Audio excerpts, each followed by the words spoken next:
Sejam muito bem-vindos ao nosso canal, um espaço onde mergulhamos juntos nas profundezas da Palavra de Deus para extrair lições preciosas para as nossas vidas. Hoje vamos falar sobre uma história poderosa e ao mesmo tempo muito séria, que se encontra no livro de Levítico, a história de Nadab e Abiú. Mais especificamente, vamos focar em Abiú, para entendermos quem ele era e o que seu trágico fim nos ensina sobre nossa adoração a Deus. Para compreendermos a história de Abiú, precisamos primeiro entender o seu contexto familiar e espiritual. Abiú era o segundo filho de Arão, o irmão de Moisés. Seu nome em hebraico significa Ele, Deus é meu pai. Que nome significativo, não é mesmo? Ele pertencia à tribo de Levi e, junto com seu pai Arão e seus irmãos Nadab, Eleazar e Itamar, foi escolhido e consagrado por Deus para servir como sacerdote. Imaginem a honra e o privilégio. Eles foram separados para ministrar diante do Senhor, para oferecer sacrifícios e para serem os intermediários entre Deus e o povo de Israel. Abiú não era um israelita comum. Ele esteve presente em momentos extraordinários da história de seu povo. Em Êxodo capítulo 24, lemos que Abiú, junto com Moisés, Arão, Nadab e 70 anciãos de Israel, subiu ao Monte Sinai e teve uma visão gloriosa de Deus. Eles viram o Deus de Israel e debaixo de seus pés havia como uma obra de lajes de safira clara como o próprio céu. Eles viram a Deus, comeram e beberam na sua presença e não morreram. Que experiência incrível! Isso nos mostra que Abiú tinha um conhecimento íntimo da santidade e da majestade de Deus. Ele não era um novato, mas alguém que tinha visto a glória do Senhor de perto. Após a construção do tabernáculo, a morada de Deus no meio do povo, chegou o momento da consagração dos sacerdotes. Em Levítico capítulo 8, vemos todo o ritual detalhado. Arão e seus filhos foram lavados com água, vestidos com as vestes sagradas, ungidos com o óleo santo. Eles seguiram à risca tudo o que o Senhor havia ordenado a Moisés. Durante 7 dias, eles permaneceram à entrada da tenda da congregação, dedicando-se completamente ao serviço do Senhor. No 8º dia, a glória do Senhor apareceu a todo o povo. Fogo saiu da presença de Deus e consumiu o holocausto sobre o altar. Foi um momento de celebração e temor. O povo gritou de alegria e se prostrou com o rosto em terra. A presença de Deus era real, palpável e poderosa. É exatamente neste ponto, no auge dessa manifestação divina, que a nossa história toma um rumo trágico. Vamos ler juntos Levítico capítulo 10, versículos 1 e 2. E os filhos de Arão, Nadab e Abiú tomaram cada um o seu incensário e puseram neles fogo, e sobre este incenso e ofereceram fogo estranho perante o Senhor, o que não lhes ordenara. Então saiu fogo de diante do Senhor e os consumiu, e morreram perante o Senhor. É uma passagem chocante. 2 jovens sacerdotes, no início de seu ministério, cheios de potencial, são mortos instantaneamente por um fogo vindo de Deus. Mas o que exatamente eles fizeram de errado? A Bíblia diz que eles ofereceram fogo estranho. A palavra hebraica para estranho aqui significa algo alheio, profano, não autorizado. A questão central não é apenas a fonte do fogo.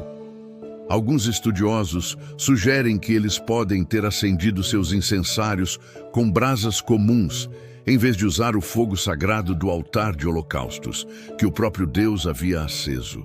O fogo do altar era o único fogo autorizado para o serviço do tabernáculo. Ao usarem outro fogo, eles estavam, na prática, dizendo que o fogo deles era tão bom quanto o de Deus. Mas o problema pode ter sido ainda mais profundo. O texto diz que eles ofereceram algo que o Senhor não lhes ordenara. A adoração a Deus não é baseada na nossa criatividade, nas nossas boas intenções ou no que achamos que vai agradá-lo. A adoração verdadeira é baseada na obediência à sua palavra. Deus havia estabelecido com detalhes minuciosos como ele deveria ser adorado. Havia um tempo certo, um lugar certo e uma maneira certa de se aproximar dele. Nadab e Abiú, talvez por orgulho, por impulso, ou como alguns comentaristas sugerem por estarem sob o efeito de bebida alcoólica, o que explicaria a ordem imediata de Deus a Arão nos versículos seguintes sobre os sacerdotes não beberem vinho antes de entrar no tabernáculo. Eles ignoraram as instruções divinas. Eles agiram por conta própria. Eles pegaram, cada um, o seu incensário, indicando uma ação individual e não coordenada, e fizeram uma oferta não solicitada. Eles trataram o santo como se fosse comum, e a resposta de Deus foi imediata e severa. Por quê?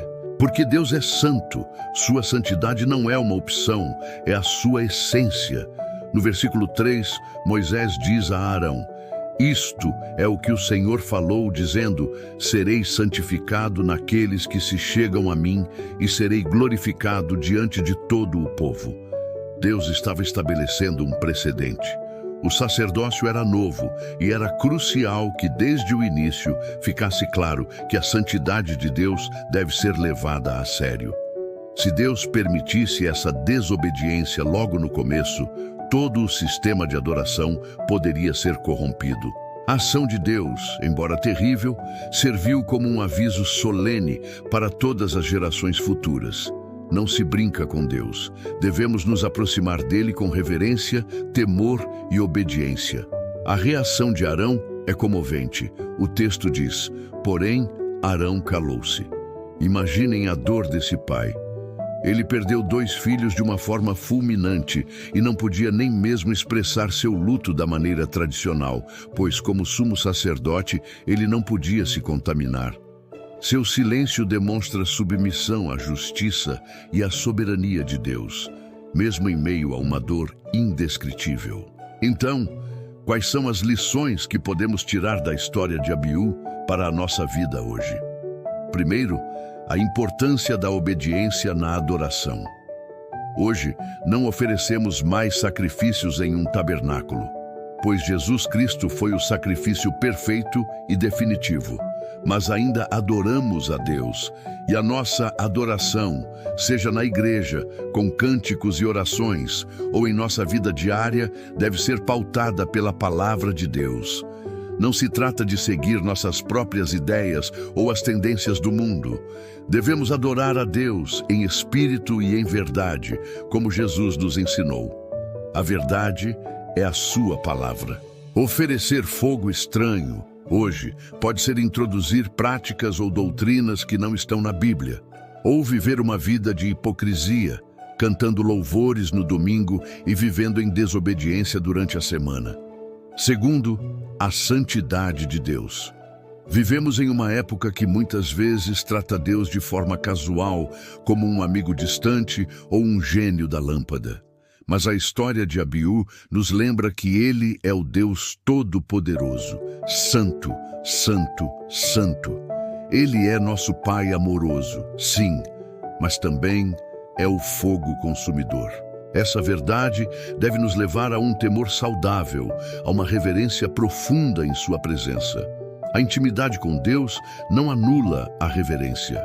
Pelo contrário, quanto mais perto chegamos dele, mais maravilhados ficamos com sua santidade e majestade.